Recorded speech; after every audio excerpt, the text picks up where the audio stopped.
Many actors have retreated from the spotlight over the years, sometimes setting the stage for a big comeback, and sometimes never to return. Whether a star has an illustrious resume or is known for a single iconic role, taking on the wrong part can be the final nail in an acting career's coffin. Here are some roles that made actors quit Hollywood for good.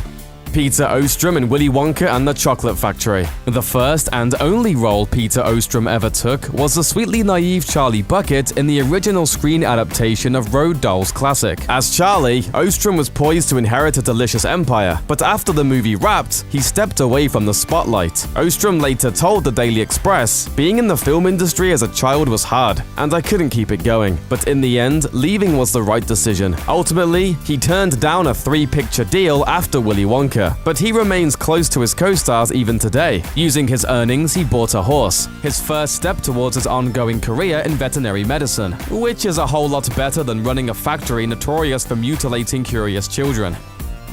Lloyd in The Phantom Menace. Landing the leading role in one of the most hotly anticipated films of the 90s should have been a dream come true for Lloyd. Sadly, Star Wars The Phantom Menace wound up being the first and arguably the worst installment in a disappointing prequel trilogy. As bad as it was for viewers though, Lloyd's experience was a complete nightmare. I'll try spinning, that's a good trick. According to Lloyd years later, playing the part made his life a living hell, and no amount of spinning would help. He was bullied mercilessly when he wasn't being bombarded with interviews, at times doing as many as 60 a day. Have you still got all the paraphernalia, your little figurines? Have you kept all the merchandise? No. You shunned it a bit? No. I just didn't keep the merchandise. Following a string of voice acting parts for Star Wars pod racing video games, Lloyd's most notable brush with fame was a high-speed police chase in 2015. Jaye Davidson in The Crying Game. He may have earned an Oscar nomination for his performance in the sleeper hit The Crying Game in 1992, but Jaye Davidson never considered himself an actor. In fact, he tried to back out of the role twice after he was cast. A very private person, Davidson had it written into his contract that he would not have to do any publicity following the film's release, though he did attend a 25th anniversary reunion in 2017. Upon seeing an initial screening, Davidson explained to Rolling Stone that it made him very uncomfortable, saying, "I'm not a performer, do you know what I mean? I don't leave messages on answer phones, in case of the hideous possibility that I will hear my own voice." Davidson promptly returned to his roots as a fashion assistant and model. He appeared in just one other major film, 1994's Stargate, presumably because he loves the costumes.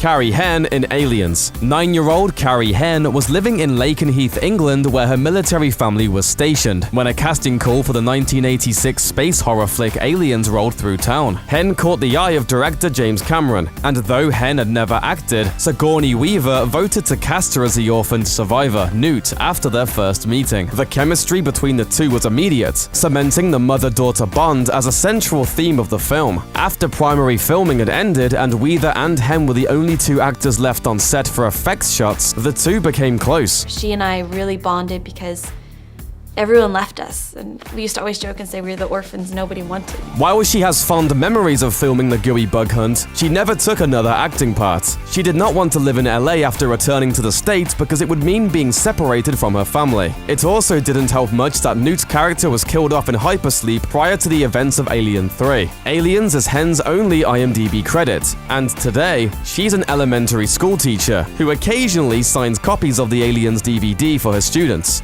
Donahue in The Blair Witch Project. The release of The Blair Witch Project in 1999 marked the arrival of found footage horror, a subgenre which seemingly just will not die. Sadly, the career of the film's lead star, Donahue, did not have the same staying power. Donahue managed to make a variety of appearances in indie horror flicks and on TV, including It's Always Sunny in Philadelphia. But despite her convincing performance as a terrified, lost camper, she never found a niche in high-profile roles. 10 years later, she finally cashed in her chips and hasn't sought acting work since, telling people, "I took all my stuff into the desert relating to my acting career and burned it all." Donahue turned to writing instead and had her first book, Grow Girl, published in 2012. The memoir chronicles her experience growing medical marijuana on a pot farm in California. She probably needed the stuff after that one time she totally freaked out in the woods.